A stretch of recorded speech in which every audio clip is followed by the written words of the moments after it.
গ্রামের থেকে সপ্তাহে একদিন তো বাচ্চাদের ভালো মন্দ রান্না করে খাওয়াতে পারি। স্বামীর অল্প ইনকামে বুদ্ধি করে সংসার চালিয়ে। আসসালামু আলাইকুম, সবাই কেমন আছেন? আশা করছি সবাই ভালো আছেন ও সুস্থ আছেন। আমি শিল্পী, আমি নদী জেলার ছোট্ট একটা গ্রামে থাকি। আবারও নতুন একটা দিনে নতুন একটা ব্লগ ভিডিও নিয়ে চলে এসেছি আপনাদের মাঝে। আশা রাখছি আজকে ভিডিওটি ভালো লাগবে। আজ হচ্ছে সোমবার, আর আজকে আমি খুব সকাল থেকে ভিডিওটি শুরু করেছি। আর এই বাজারগুলো কালকে রাতেই আমার ছেলেকে লিস্ট করে দিয়েছিলাম, ও নিয়ে এসেছিল। এখানে 2 কেজি আম আছে। আর কালকে রাতে আম নিয়ে এসেছি। আর আজকে আমার ছেলে, মানে আজকে সোমবার, আমার ছেলে আম পাড়তে গিয়েছিল ওপারে। তো ওপারে গাছে থেকে অনেকগুলো আম নিয়ে এসেছে। তো যাই হোক, এই আমগুলো বেশ একটু ভালোই পেকে গিয়েছিল, ওই জন্য এই আমগুলো আজকেই হয়েছে। আর যেগুলো পেড়ে নিয়ে এসেছে সেগুলো মোটামুটি 2-1 দিন থাকবে ঘরে, তো ওই জন্য ওই আমগুলো রেখে দিয়েছি। আর আজকে এই আমগুলো দিয়ে চালিয়ে নিচ্ছে। আর এই তো ডিমগুলো আমি এখন ভালো করে ধুয়ে পরিষ্কার করে নিব। তো তারপরে পানি ঝরে গেলে আমি ফ্রিজে রেখে দিব। গ্রামে থেকে সপ্তাহে একদিন বাচ্চাদের ভালো মন্দ রান্না করে খাওয়ানোর কথা এই কারণেই বলছি যে, যেহেতু আমরা গ্রামে বাস করি, মানে আমি গ্রামে বাস করি, আর আমাদের গ্রামের মানুষেরা সাধারণত ভালো মন্দ বলতে ওই মাছের ঝোল, মাংসের ঝোল, ভাত, এটাই যথেষ্ট। তো তাছাড়া যতক্ষণ না আত্মীয় স্বজন বা কোনো অনুষ্ঠান হয়, তো তাছাড়া ভালো মন্দ খুব একটা হয় না। এক তরকারি ভাত এইভাবেই চালিয়ে নিই। আর আমরা যদি ওইভাবে প্রত্যেক দিন ভালো মন্দ খেতে যাই, তো স্বামীর যা ইনকাম তাতে দেখা যাচ্ছে মাস গেলে খেতেই সব ফুরিয়ে যাবে। তো যাই হোক, স্বামীর অল্প ইনকামে একটু বুদ্ধি করে সংসারটা চালিয়ে সপ্তাহে একটা দিন অন্তত বাচ্চাদের এভাবে ভালো মন্দ করে খাওয়াতে পারি, এটাই যথেষ্ট।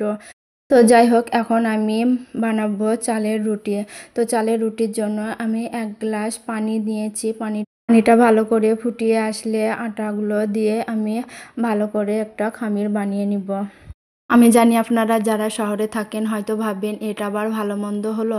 তো যাই হোক, আমরা যেহেতু গ্রামে থাকি আর আমরা খুবই নিম্ন মধ্যবিত্ত ঘরের মানুষ, তো যাই হোক, আমাদের এটাই সত্যি, আমাদের কাছে এটাই অনেক ভালো খাবার। তো আমাদের কাছে লুচি, পরোটা, তারপরে চালের রুটি, খিচুড়ি, সেমাই, মিষ্টি, ফল ইত্যাদি, এই খাবারগুলোই হচ্ছে আমাদের কাছে ভালো খাবার। তো যাই হোক, এই খাবারগুলো আমরা প্রত্যেক দিন খাই না বা খেতে পারিও না। তো যাই হোক, আমি সপ্তাহে একদিন এই খাবারগুলো বাচ্চাদের বানিয়ে দিই, এতে করে বাচ্চাদের খাবারটাও খাওয়া হয়। আর তাছাড়া আমরা ঘুরতে তো যাই না, আত্মীয় স্বজনদের বাড়িও যদিও যাই কোনো অনুষ্ঠান না হওয়া পর্যন্ত। তো যাই হোক, একমাত্র যাই বাবার বাড়ি। তো সকালে যাই, বিকালে চলে আসি। তো এতে করে তো বাচ্চাদের খাওয়াটাও হয় না। তো তার জন্য আমি সপ্তাহে একটা দিন এইভাবেই বুদ্ধি করে বাচ্চাদের পছন্দের খাবারগুলো রান্না করে খাওয়াই। আর এতে করে আমার মনে একটা শান্তি আসে। তো যাই হোক, অনেক কিছুই বলে ফেললাম। যদি ভিডিওর মধ্যে কোনো ভুল কথা বলে থাকি, প্লিজ ক্ষমা সুন্দর চোখে দেখবেন। তো যাই হোক, আমার হাজব্যান্ড যে প্রত্যেক মাস গেলে আমাকে যে টাকাটা দেয়, সেই টাকাই থেকে আমি একটা লিস্ট বানিয়ে নিয়েছি যে আমাকে কোথায় কোথায় কত টাকা দিতে হবে। তো সেইভাবেই বুদ্ধি করে আমি সংসারটা চালাই। আর আমি সংসার খরচের জন্য 5,000 টাকা রেখে দিই। এই 5,000 টাকা দিয়েই আমি গোটা মাসটা চালাই। কিন্তু যে মাসে আমাকে চালের বস্তা কিংবা কারেন্টের বিল, গ্যাসের বিল দিতে হয়, সেই মাসে আমি একটু সংসার খরচের টাকাটা একটু বাড়িয়ে দিই। মানে 5,000 টাকায় থেকে আমি 6,000 টাকা করি। আমি গ্রামে থাকি, আর গ্রামে থেকে 5,000 টাকায় সংসার চালাতেও আমার খুব কষ্ট হয়। তার কারণ হচ্ছে আমাদের সব কিছুই কিনতে হয়, পানিটা বাদে। তো যাই হোক, এখন সজলধারায় থেকে পানি নিয়ে আসছি, ওই জন্য আমাকে আর পানিটা কিনতে হয় না। আর গ্যাসে তো আমি সেইভাবে রান্না করি না, ওই জন্য একটা গ্যাস নিলে আমার 6 মাস হয়ে যায়। আর কারেন্টের বিল সে তো 3 মাস পর পর আসে। তো যাই হোক, এইভাবে বুদ্ধি করে সংসারটা চালাই বলেই আমার 5,000 টাকায় সংসারটা হয়তো চলে যায়। এই তো আপনাদের সাথে গল্প করতে করতে আমার নাস্তা খাওয়াটাও হয়ে গেছে। তো নাস্তা খাওয়ার পর থালা বাসনগুলো মেজে ধুয়ে পরিষ্কার করে নিয়েছি।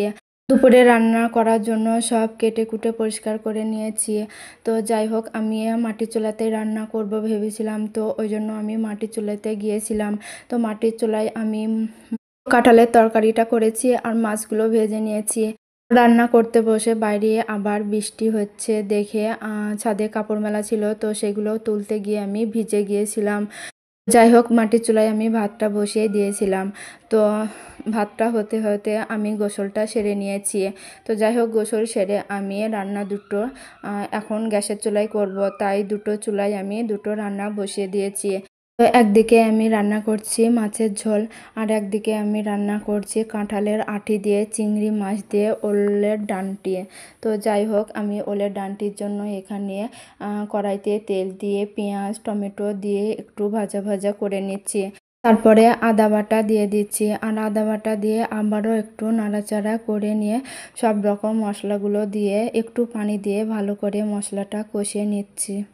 প্রত্যেক দিনের মতো আবারও আজকে বলছি, ভিডিওর এই পর্যন্ত যারা আছে ভিডিওটিতে একটা লাইক দিয়ে দিবেন, সাবস্ক্রাইব করে পাশে থাকা বেল আইকনটা প্রেস করে রাখবেন, যাতে করে আমি ভিডিও পাঠানোর সাথে সাথে আপনার ফোনে নোটিফিকেশন চলে যায়, আর আপনি সময় সুযোগ বুঝে ভিডিওগুলো দেখে নেবেন। আর অলরেডি এই কাজটা যারা করে দিয়েছেন আপনাদের জানাই অসংখ্য ধন্যবাদ। এদিকে মাছের ঝোলের জন্য আমার মশলাটা কষানো হয়ে গেছে, এখন ঝোলের জন্য পানি দিয়ে দিব। তারপরে ঝোলটা ফুটে উঠলে মাছগুলো ঢেলে দিব। আমি ভিডিও এখন ভয়েস দিতে বসেছি, আর পাশের বাড়ি থেকে প্রচুর আওয়াজ হচ্ছে, তো যাই হোক একটু মানিয়ে নেবেন আপনারা। এখন আমি কাঁঠালের আঁটিগুলো দিয়ে দিয়েছি, তো কাঁঠালের আঁটিগুলো সেদ্ধ হওয়ার জন্য আমি আবারও একটু পানি দিয়ে ঢেকে দিয়ে রান্নাটা করে নিব। এখন আমি যদি ওনাদের মানা করি যে তোমরা কথাগুলো একটু কম বলো বা চেঁচামেচিটা একটু কম করো, তো আমার কথা তো শুনবেই না, উল্টো করে আমার সাথে ঝগড়া লাগিয়ে দেবে। তো আর যেহেতু আমাকে ভিডিওটিতে ভয়েস দিতেই হবে, তার কারণ হচ্ছে আজকে আমাকে ভিডিওটিটা পাঠাতে হবে, তো ওই জন্যই আমাকে বাধ্য হয়ে ভয়েসটা দিতেই হচ্ছে এত চেঁচামেচির মধ্যে। তো যাই হোক, আমি এই কাঁচা লঙ্কাগুলো আগেই ধুয়ে নিয়েছিলাম, পানি ঝরাতে দিয়েছি, এখন বেশ শুকিয়ে গিয়েছে। তো আমি এই বক্সে করে ফ্রিজের ভিতরে রেখে দিব। আর এদিকে আমি চিংড়ি মাছগুলো দিয়ে দিয়েছি, তো চিংড়ি মাছগুলো দিয়ে আমি আবার একটু ঢাকা দিয়ে দিব। 5 মিনিট মতো জাল করার পরে আমি কেটে রাখা ওলের ডাঁটিগুলো দিয়ে দিচ্ছি। আর এইভাবে একবার হলেও রান্না করে দেখবেন ওলের ডাঁটি, তো খেতে সত্যি খুবই মজা লাগে। আর আমার রান্নাটাও সত্যি খুব মজা লেগেছিল। আমি ভেবেছিলাম হয়তো কাঠের চুলায় আমি বেশ ওলের ডাঁটিগুলো একটু টেস্টি করে রান্না করব, কারণ কতদিন ধরে মাংস খেতে খেতে আমার আর মাংস খেতে ভালো লাগছিল না। তো ওজন্যই আমি ওলের ডাঁটিটা আনিয়েছিলাম আমার ছেলেকে দিয়ে। আমি চেয়েছিলাম মাটির চুলায় বেশ ভালো করে রান্না করব, তো যাই হোক বৃষ্টির জন্য আমি রান্না করতে পারিনি।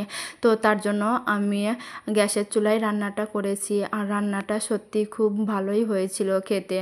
তো যাই হোক, মাছের ঝোলটা রান্না করা হয়ে গিয়েছে, আমি এখন মাছের ঝোলটা নামিয়ে নিব। আর ওইদিকে ওলের ডাঁটিগুলো দিয়ে আমি ঢাকনা দিয়ে রান্না বসিয়ে দিয়েছি।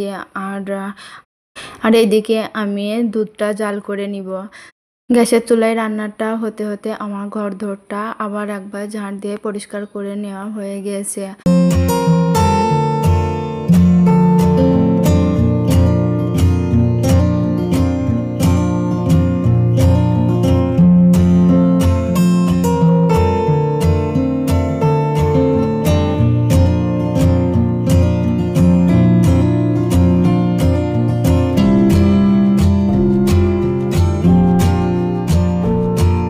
এই তো আমার ওলের ডাঁটিটা রান্না করা হয়ে গেছে, আমি অন্য বাটিতে নামিয়ে নিচ্ছি। আর যে থালা বাসনগুলো হয়েছিল সেকটা মেজে ধুয়ে পরিষ্কার করে নিচ্ছি। আর গ্যাসে রান্না করতে করতে আমার যে মাটির চুলায় রান্না করা থালা বাসনগুলো হয়েছিল, মানে হাঁড়ি পাতিলগুলো হয়েছিল, সেগুলো আমি মেজে ধুয়ে পরিষ্কার করে নিয়েছি। আর এখন শুধু গ্যাসের কটা মেজে ধুয়ে পরিষ্কার করে নিয়ে চলে এসেছি খাবারটা খেতে। আগে আমার ছোটো ছেলেকে খাইয়ে দিয়েছি, তো তারপরে আমি খাবারটা খেয়েছি। তো মাটির চুলাটা লেপে বাইরেটাও একটু পরিষ্কার করে নিয়েছি, আর এতে করে আমি আবারও ভিজে গিয়েছিলাম। তো যাই হোক, আমি আবারও গাটা ধুয়ে নাইটিটা পাল্টেছি। তো যাই হোক, এই তো বৃষ্টির দিনে ঘরের অবস্থা কেমন হয় দেখুন, ঘরের ভিতর দিয়ে দড়ি টেঙে কাপড়গুলো মেলে দিয়েছি। আর বাইরে এই কারণেই মেলিনি যে বাইরে এই বৃষ্টি আবার রোদ, আবার বৃষ্টি আবার রোদ, তো এই করতে করতে হয়ে যাচ্ছে। তো ওই জন্য আমি এই জামা কাপড়গুলো ফ্যানের হাওয়াতেই দিয়েছি, কারণ এগুলো প্রায় শুকিয়ে এসেছে। আর এই তো তো যাই হোক, এই তো আমার বাড়ির উঠানটার অবস্থা এই রকম। তো যাই হোক, আজকে ভিডিওটি এখানেই শেষ করছি। দেখা হবে পরবর্তী ভিডিওটিতে। ততক্ষণে ভালো থাকবেন, সুস্থ থাকবেন। আল্লাহ হাফেজ।